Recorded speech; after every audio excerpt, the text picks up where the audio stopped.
Buenos dias. Our world is in an absolute mess right now, to be honest. And I really hope that we as a human race, that we as a community are stepping back for a second and actually think about what we're doing here. Our society is divided and people are labeling and blaming each other for things that are going wrong in a very hateful manner.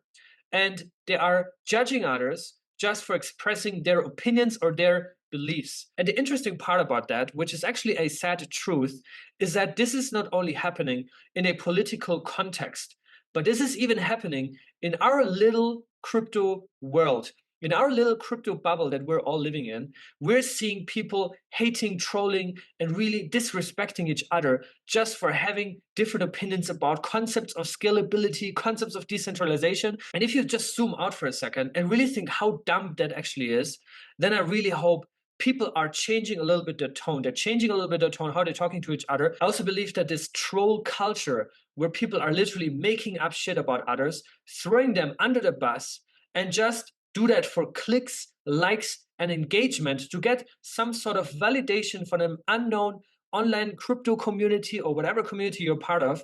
This is absolutely disgusting in my opinion. So the culture I want to breach here is that you respect each other, is also that you are respecting the hustle, the grind, the contributions of people in crypto that are building, that are sharing their views, their opinions, their research results, and are trying to do their best in their best knowledge, in their best way possible that they can to contribute to grow this space, to grow the pie. And this picture is definitely going to go down in our history books, one of the hottest pictures of our modern times.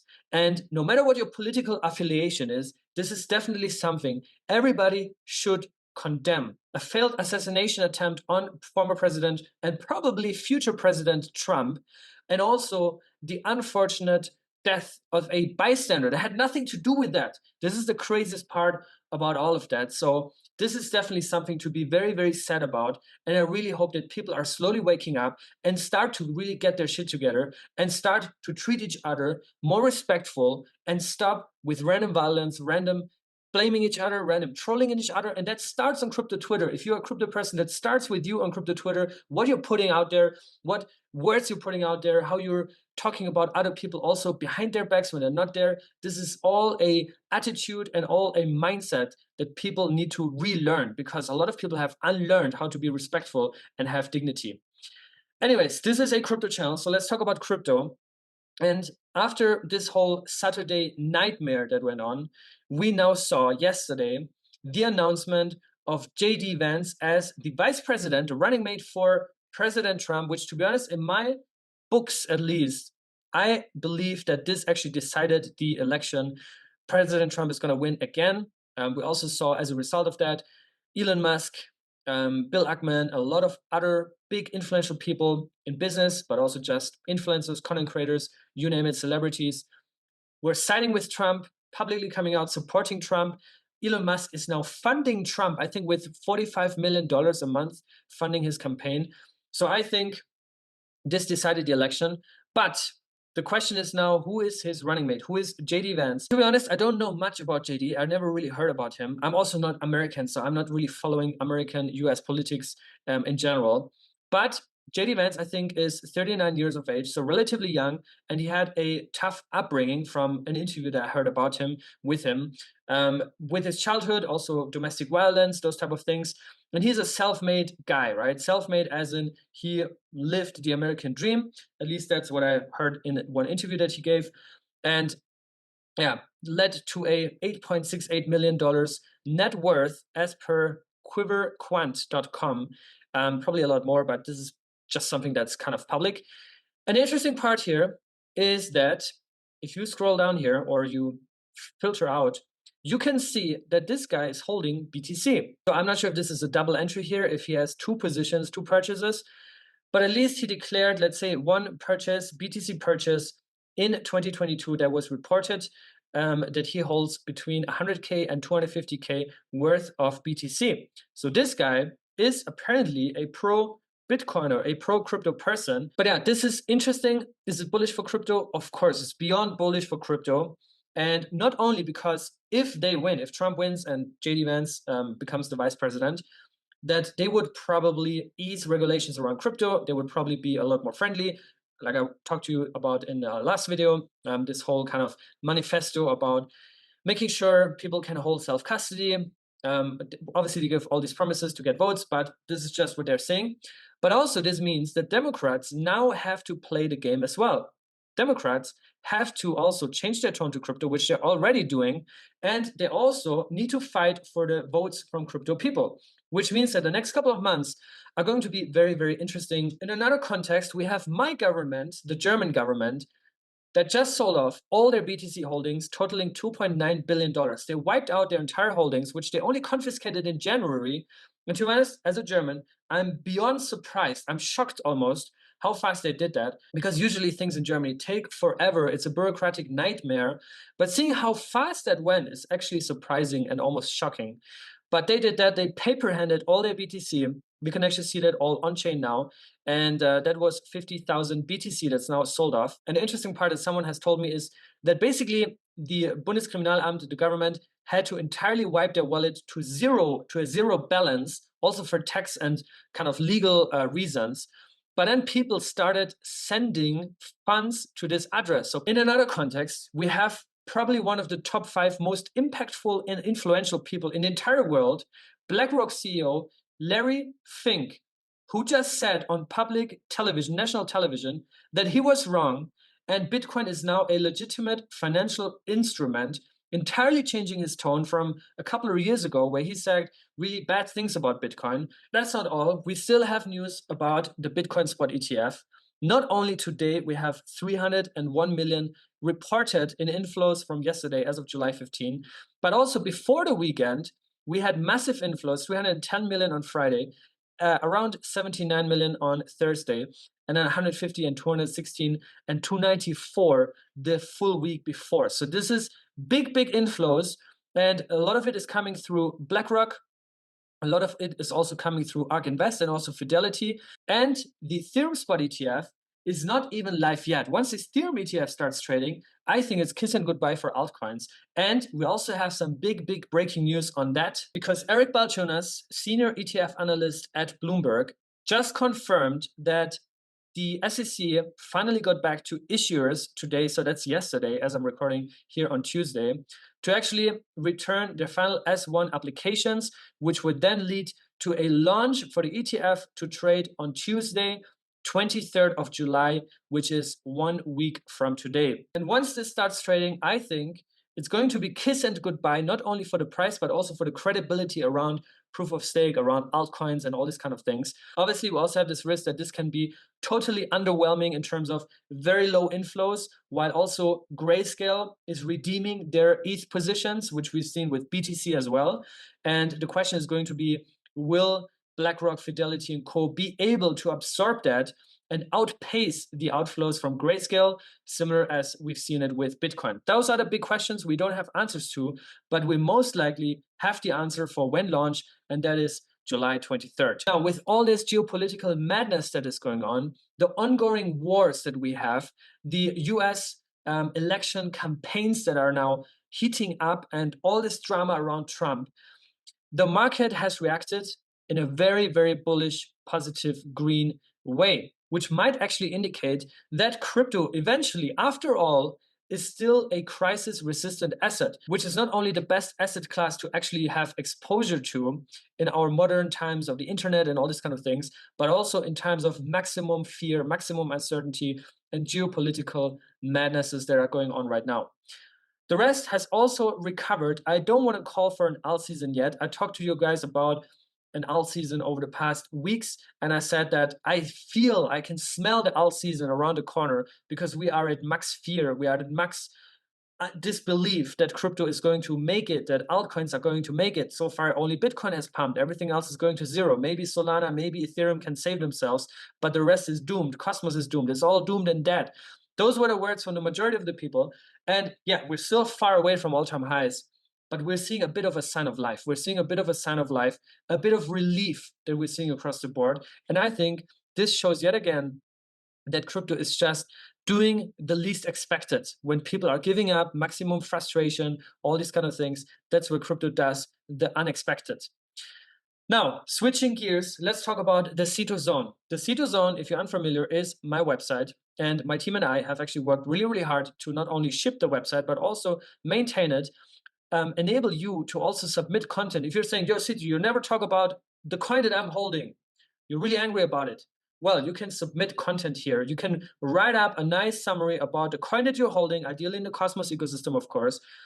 And you can just do a beautiful write-up with visuals, illustrations, whatever you want, and you can submit it here. It's totally for free. Our team will vet it, and if it's nice content, if it's valuable content, we're going to share that on our website. So that's number one. Number two, we're going to launch a new tab, a new project, basically, a new product within the Cito Zone, and that is called Cito Earn, because I also want to open it up for you guys to have the opportunity to get paid, get compensated for creating content, for being active contributors, for educating each other. So with our media partners, Aleph Zero, we have the Create to Earn campaign phase 1, where we are giving out $400 in prizes. Big shout out to Aleph Zero for this campaign. And all you got to do is go to the Cito Zone, go on Cito Research, and then find the Create to Earn article here. I'm going to leave the link also under this video.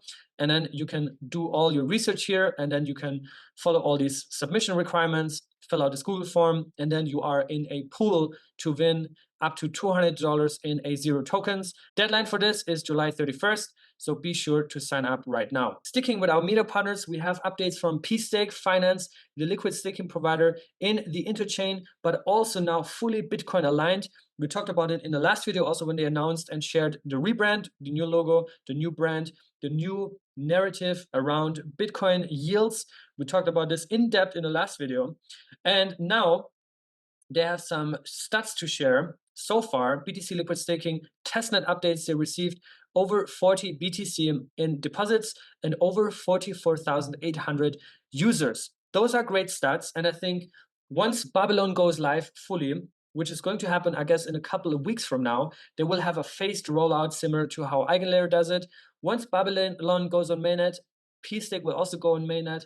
And then I think the game is on, and pSTAKE is well positioned as one of the top contenders in the liquid staking field since liquid staking was invented to actually also capture a lot of the value from the Bitcoin ecosystem that is now being revived. Then we also have updates from Initia Protocol, which is also one of our media partners here. Tribbles, I talked about it, the meme coin native to the Initia Protocol community. Batch 1 holders already got their airdrop unlocked. Batch 2 was also now sold out. So congratulations to the Tribbles team here as well and the Tribbles community. If you want to learn more, you can go on tribblecoin.com and find more information about that meme coin here. Looking deeper into the Cosmos ecosystem, we already saw Atom slowly crawling back up 3% up today. The biggest winner actually today is Sentinel DVPN, privacy-focused DPIN project. They have their decentralized VPN service that is better than NordVPN or any other VPN provider that you can possibly think about. And especially in times where a lot of geo restrictions are out there when it comes to claiming airdrops, checking out Sentinel's DVPN makes a lot of sense. But yeah, then we have Dimension up 13%, Xplat 12%, Saga up 9%, and some others too. A lot of green across the board. Again, I'm not calling an alt season right now. We might see the start of it, who knows? But it's just good to see some relief. I also, by the way, have some more information about Saga. They just actually got listed on a big centralized exchange alongside 2 other Cosmos coins. So stick around until the end. This is just breaking news that came in. Now, we know that there was this huge conference just now in Brussels, Belgium, ETCC, the Ethereum Community Conference. They have been in Paris all the time. Now they moved to Brussels for whatever reason. I think maybe also for the Olympics. But anyways, there were also apparently 300 side events or something crazy like that. And one of which was actually the first Cosmos Hub event organized by the AA in collaboration with Informal. You probably know that we have been doing Cosmos Hub events with Cosmos for the past years, but now it's great to see, first of all, I want to state that, it's great to see that AA and Informal are aligning to actually give the Cosmos Hub the exposure it deserves, and also a platform for people to learn about the Cosmos Hub. Now, my opinion on that tweet is that it's actually not the best tweet to put out. Number one, because this parallel summit is actually hosted by Sane Network, and Sane Network itself is a Cosmos chain. So Cosmos having more attendees than another Cosmos event makes no sense to me in the first place. This is all the broader interchain, and I think not really in the grow up high mentality. But I think John also then clarified how he actually meant that, not as a dunk on say or Aptos or taking victory laps for Atom, which to be honest, I don't think Cosmos Hub is in a position to take any victory laps at all. And one last thing I will say about that is that I really wish that more teams in Cosmos were to align, were to realign, because if you think about Sane Network, if you think about even Saga, Fetch AI, Barra Chain coming up, right? They are all full on Cosmos chains, but they're rather distancing themselves from the brand, right? And I really wish for more alignment, more coordinated events, developer onboarding strategies, which leads eventually to a better culture and also to more outcomes, to better outcomes, to more productive outcomes for all these events, because they're all spending tens of thousands of dollars for all these events, probably hundreds of thousands, and just doing, everyone doing their own thing, not being aligned, totally uncoordinated. Not sure if that's the best thing. But anyways, I'll leave it there and move on to the Cosmos Hub engineering update by Informal, which I think is very, very nice. And I'm very bullish on the technical roadmap for the Cosmos Hub. I guess the only question is, can this translate into buy pressure? Can this translate into a revival, a renaissance around Atom as a coin, as a token, right? And I always say, if you are bullish on Cosmos, the Cosmos thesis, Atom is a must-have in your wallet, but holding Atom alone is definitely not enough. I think Atom should be 10, 15% max of your portfolio, of your Cosmos portfolio, but you definitely need to have exposure to other verticals. But I think that the Cosmos Hub is in a position to become a security aggregator chain. The Cosmos Hub now also has Informal really pushing hard and shipping on their roadmap. In June alone, they shipped Cosmos V17, which we covered here on the channel, Gaia V18, the integration for V19, and also a signaling phase for ICS, interchain security V2 with inactive hub validators, which is really nice, as well as the discussion phase for permissionless interchain security, which probably this is going to be a big, big game changer for the onboarding of Atom secure chains. But yeah, this is going all into detail here. They also talk about permission COSM WASM. This proposal actually just passed V18 software upgrade, and this one includes permissioned COSM WASM. And to be honest, I also want to say this. Yes, the failure of Atom 2.0 back in late 2022 was really bad. It also showed at the same time, though, that the core engineering team and core contributors around Zaki, Sam Hart, Jack Samplin, right, that they don't have enough power to just do what they think is best for the hub, right? The community decides eventually. At the same time, we also saw Jaquan's counter proposal failed too. So neither party has enough power, decision power, on determining the direction for the Cosmos Hub, right? So this means that the Cosmos Hub is actually sufficiently decentralized to not be controlled by a single team or party, nor by their competitors or counterparty. And now, what we are seeing, though, is that a lot of these ideas from Atom 2.0, not all of them, but 80-90% of them, over the past year and a half, have been spun out and really refined in depth, been separated into individual projects, and are now coming back one by one to on-chain governance. So this is all happening, and I think people are not really paying attention. But I think when Babylon goes live and launches on the Cosmos Hub, first, ideally, that could really boost Atom's awareness and really also people to kind of start doing their homework. Like, wait a minute, how did that happen? Why is Atom suddenly the best chain to launch a chain, the best place to launch my consumer chain, where I don't have to worry about incentivizing validators, onboarding validators, managing validators? And there's already decent liquidity. There's already a decent community. We also have things like inscriptions natively already baked into the protocol with Asteroid, where I also have some news later on, and so on and so forth. So I think there's a clear pathway on the technical side, and I've always been focused more on the technical side of things. On the investor side, are people buying that token? Are they doing the homework? Are they getting excited about this? I think it's a different seminar, so I don't have the answer to that. But I'm bullish on the technical roadmap. Now, on the other hand, we also have some news from Osmosis. Osmosis is also shipping and shipping relentlessly. They have their new one-click trading feature and 1.5-second block times coming. That's just 1 or 2 weeks out. I think Sunny made this tweet here on the 13th. And yeah, he's saying that within 2 weeks, this is going to go live. Then they also have smart accounts. They also have a lot more integrations. So very bullish on Osmosis here as well. And I think once Cosmos season is going to kick in again, which my view is definitely going to happen, then I think Osmosis is going to be one of the biggest winners, right? Still king of IBC. Then we also have one of the best stacks, not only in Cosmos, but probably in all of crypto. That is Thorchain, right? Thorchain is also a Cosmos SDK blockchain, one of the earliest adopters for Cosmos technology, but never implemented IBC, which is why a lot of Cosmos people are saying, oh, you're not really Cosmos because you don't have IBC. And at the same time, also the broader crypto community doesn't know that Thorchain is Cosmos because it doesn't have IBC, and also Thorchain is not really bragging about it, right? But there's also close ties between Shapeshift, the company of Eric Voorhees, and Thorchain. Now also, by the way, Eric Voorhees has a new project called Vance AI, which is also having a partnership with Akash Network, another Cosmos chain. But yeah, they shared their report here. Total volume, $13.9 billion. Highest 24-hour volume, $234 million. And this is just Q2 2024, right? In a time where the market was dry and cold and everything was just going down. And altcoins were supposed to be doomed and dead. But volumes are really decent. They're relentlessly shipping, relentlessly building. I also had a call with JP.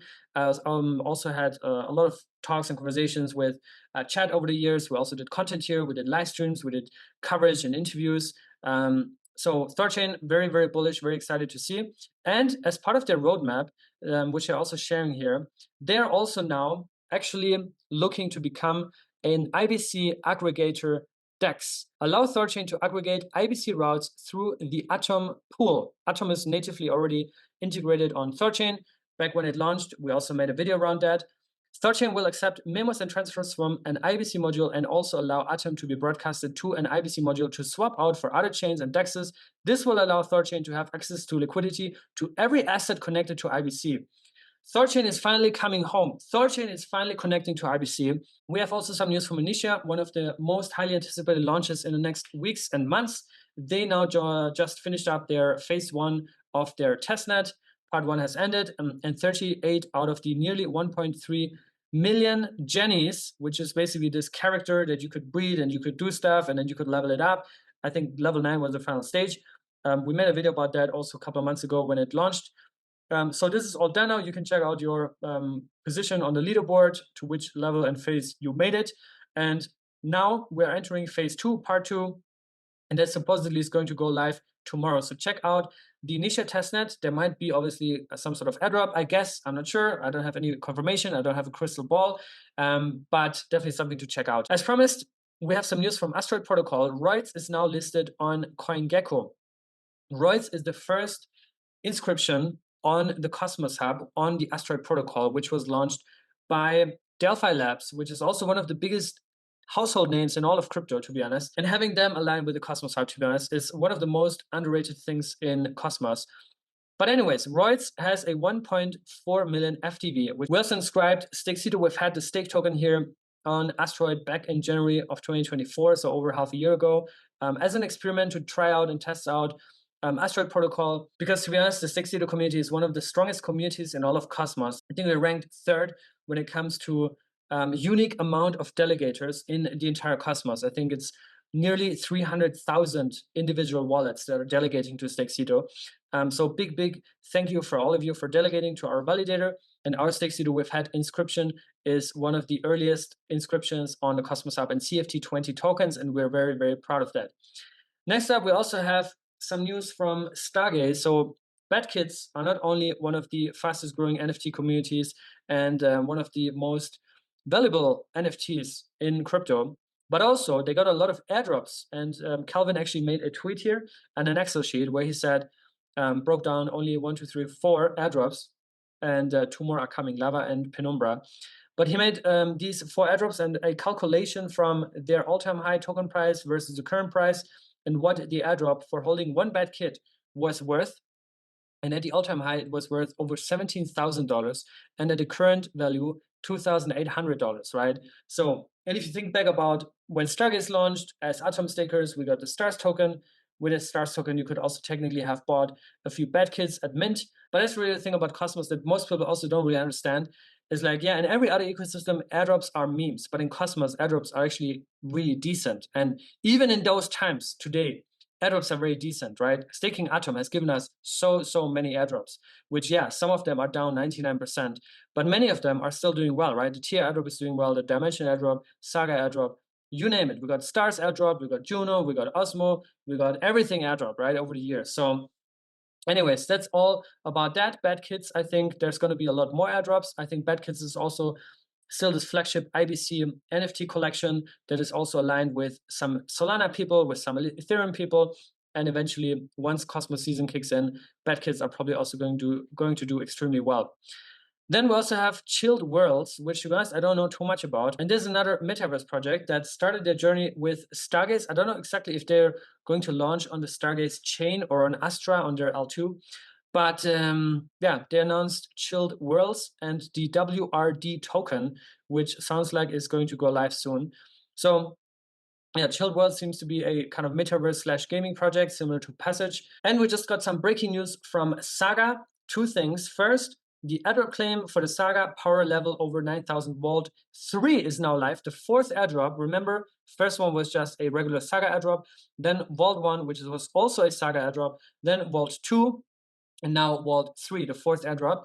So go on claim.airdrop.saga.xyz. I keep telling you this. Just bookmark the site. Same for the Stride airdrop page. Keep those sites bookmarked and check every now and then. And the deadline for claiming is July 23rd. So on the ETF day, I guess, the Ethereum spot ETF day when it starts trading. Eligibility criteria, all Saga stakers as of snapshot dates, top 20,000 stakers, ranked by stake, increase percentage. So as always, if you are loyal to Saga, if you restake, if you compound, then you get more. Number two, also the partner rewards. So we're going to get more airdrops, more NFTs from the Saga ecosystem projects, which are all games and gaming projects mostly. And then they also announced Saga's flagship game, Angelic, the game Heroes, is launching on August 6th of 2024. And if that was not all, Saga is also one of 5 new assets that just got listed on Kraken Pro, which at least in my book is probably the best centralized exchange there is. I used Kraken for many years as an off-ramp mostly. And if you look closely, Saga is not the only Cosmos project. We also have Neutron, NTRN, and Stride, STRD. So big congrats to those 3 teams for getting listed on Kraken. I don't know how the listing process works here. Maybe I also invested in these projects. I'm not sure about that. But anyways, congratulations. This is a win for Cosmos. This gets more easy access to liquidity for non-Cosmos people and just a better on and off-ramp experience for those that are in Cosmos, right? So you can check that out here. And then also Floki and Res RZ got listed on Kraken. I hope you enjoyed the video. I hope you also enjoy my message for today, which was probably a bit different, but I also think that we can translate a lot of what's going on in the world into crypto, right? And just apply higher standards to ourselves and to our communities, right? That's all. I'll see you guys very soon. Until then, stay safe and be good.